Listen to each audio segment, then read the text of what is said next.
আজকের অধ্যায় হচ্ছে আমাদের যোগ ও বিয়োগের সম্পর্ক, মানে যোগ এবং বিয়োগের মধ্যে সম্পর্ক।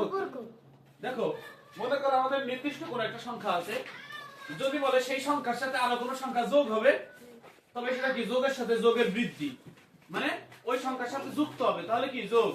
সংখ্যার সাথে কি যুক্ত হলে যোগ।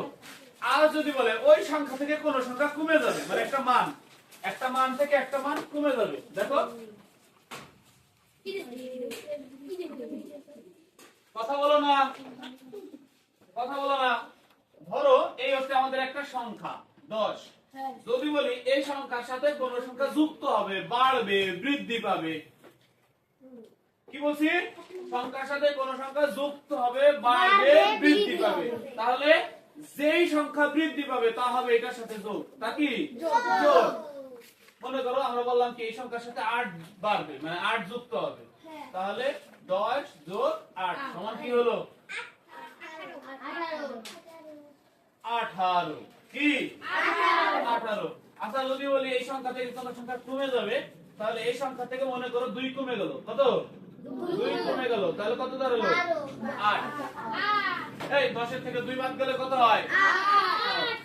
আচ্ছা, এদিকে ফোকাস দাও। এবারে দেখো, যোগ আর বিয়োগের সম্পর্কের মধ্যে আরেকটা জিনিস আছে, কর্মযোগ। খেয়াল করো, এই যে এখানে যোগ করছি না, খেয়াল করো এখানে যোগ করছি না, 10 আর 8 যোগ করছি না। এখন এখান থেকে 8টাকে মুছে দিলাম, এখান থেকে 2টাকে মুছে দিলাম। তাহলে আমরা তো জানি যে এখানে 2 নামে একটা সংখ্যা ছিল, কিন্তু এখন নতুন করে অঙ্ক পাইলাম, এর ভিতরে কিছু নাই, ফাঁকা ফাঁকা। আর এখানেও কি ফাঁকা, এই যে সব মুছে দিলাম। তাহলে একটু খেয়াল করো, এখানে একটা সংখ্যা বা ফাঁকা ঘর দিয়ে দিলাম। এখানে কি দিলাম? সংখ্যা বা ফাঁকা ঘর। এটা দিলে আমাদের কি বোঝাবে? যে এই শূন্য স্থানে, মানে এই ফাঁকা ঘরের জন্য একটা মান বের করো। তাহলে এই মানটা বের করতে গেলে আমরা দেখলাম কি যোগের 3টে অংশ। কয়টা অংশ? যোগ যোগফল। এটা অনেকেই জানো না। যোগের 3টে অংশ কয়টি? 3টি। যোগ এবং যোগফল। তাহলে আমরা দেখলাম কি এইটার নাম হচ্ছে যোজ্য। এটার নাম কি? যোজ্য। এটার নাম হচ্ছে যোগ, আর এটার নাম হচ্ছে যোগফল। একটু খেয়াল করো তো বাবুরা, এখানে যোজ্য আছে, যোজক নাই, যোগফল আছে। তাহলে এই সংখ্যাটাকে যদি বের করতে যাই, এটা আছে কি যোগ না? এখন এই যোগটাকে কি করতে হবে? এই 18 থেকে 10 কে বাদ দিয়ে দিতে হবে। তাহলে বাদ দেওয়া মানে কি? বিয়োগ। বাদ দেওয়া মানে কি? বিয়োগ। এই দেখো, যোগের ভিতরেই বিয়োগ চলে আসছে। এইটাই যোগ আর বিয়োগের মধ্যে সম্পর্ক। অর্থাৎ যোগ করতে গেছি, অঙ্ক করব কি? যোগ, কিন্তু দেখলাম কোন একটা ঘর ফাঁকা। যোজ্য এবং যোজকের মধ্যে কোন একটা ঘর কি ফাঁকা। তাই এই ফাঁকা ঘরের মান বের করার জন্য যে নিয়ম ফলো করতে হবে, সেটাই বিয়োগের সাথে সম্পর্কিত। সেটা কি? বিয়োগের সাথে সম্পর্কিত। একটু খেয়াল করো, এই ফাঁকা ঘরে কত হবে? 8। এটা তো তোমরা অঙ্ক আগে ছিল বিদায় বলে দিলা। যখন চিন্তা করো, এখানে আছে কত? 10, এখানে আছে কত? 18।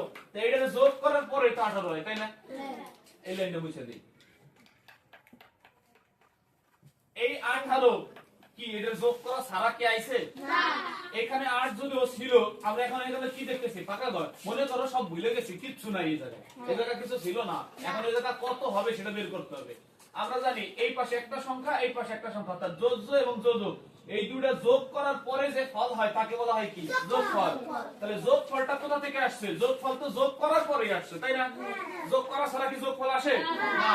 তাহলে এইটারে আর এইটারে যোগ করছি, এইটারে আর এটারে কি করছি? যোগ করছি। যোগ করার পরে হচ্ছে যোগফল পাইছি। এখন দেখলাম কি এখানে একটা সংখ্যা নাই। কি নাই? একটা সংখ্যা নাই।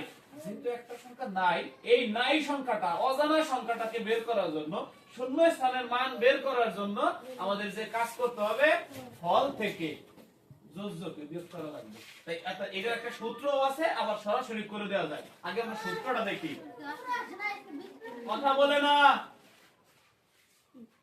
যোজ্য সমান, ও যোজ্য না, যোজক। যোজক সমান যোগফল বিয়োগ যোজক। তাহলে এখন কি করব, যোজক বাইর করে দেব। তাহলে যোগফল কত 18, এই যে সমান চিহ্ন দিয়ে লিখি কত 18, আর যোজক কত, এই যে যোজক কত 10, তাহলে 18 বিয়োগ 10 সমান সমান কত 0 থেকে 8, তো বিয়োগ করলাম 8, এক একে মিলে গেল 22 শূন্য বসে না, তাহলে যোজক কত 8, অতএব 10 যোগ ফাঁকা ঘরের মধ্যে 8 সমান 18। বুঝা গেছে? পারা যাবে? এরপরে বিয়োগ করছিলাম না আরেকটা, কত কত ছিল, 10 এর থেকে 2 বিয়োগ করছিলাম, তাই না? এই পাশে দেখি 10 বিয়োগ 2 সমান 8, তাই না? হ্যাঁ, এই দেখো এখানে বিয়োগের তিনটা অংশ, কয়টা? বিয়োজন, বিয়োজক, বিয়োগফল। বিয়োজন, বিয়োজক, বিয়োগফল, এটাকে বলা হয় বিয়োজন। এটা কি বিয়োজন, বিয়োজক, বিয়োগফল। আচ্ছা, এইখানে আমরা দুইটাকে মুছে দিয়েছিলাম, তাই না? এই যে ফাঁকা ঘর, এখন এইটাকে বের করতে হবে, এই হিসাবটা বের করতে হবে। এই ফাঁকা ঘরে কত হবে, তা আমরা তো জানি যে এই ফাঁকা ঘরে 2 হবে, এই ফাঁকা ঘরে কত 2 হবে, কিন্তু এখন আমরা তো আগে অঙ্কটা মানে আমাদের দেখা ছিল, বিধায় আমাদের মনে আছে যে এখানে তো 2 ছিল। এখন আবার সেই আগের মতো করে ভুলে যাও, কিছু নাই এখানে, ভুলে গেছি মনে করো, কিছুই নাই। এখন এখানে আছে কি বিয়োজন, আছে কি বিয়োজক, আছে বিয়োগফল। তাই বিয়োজক জায়গায় যাই দেখলাম ফাঁকা ঘর, তাহলে বিয়োজক কি কোনো মান আছে এই মুহূর্তে? নাই, তাহলে বের করা লাগবে। এবারে বিয়োজ্য নির্ণয়ের সূত্র কি? আজকে সূত্রের প্রয়োগ করব, কালকে হলো ডাইরেক্ট প্রয়োগ করব। বিয়োজ্য, বিয়োজ্য সমান বিয়োজন বিয়োগ বিয়োগফল, বিয়োজন বিয়োগ বিয়োগফল।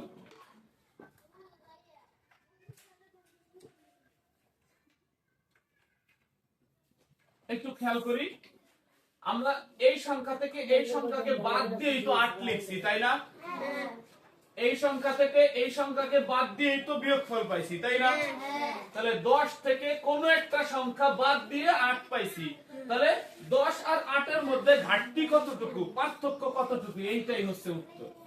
তাহলে এবারে চলো, বিয়োজন কে 10, বিয়োজন কে 10, বিয়োগফল কত 8, তাহলে ফলাফল কত 8 থেকে মানে 10 থেকে 8 বাদ দিলে 28 থেকে 10 হবে কততে 2 এ, অতএব 10 বিয়োগ ফাঁকা ঘরে 2 সমান 8।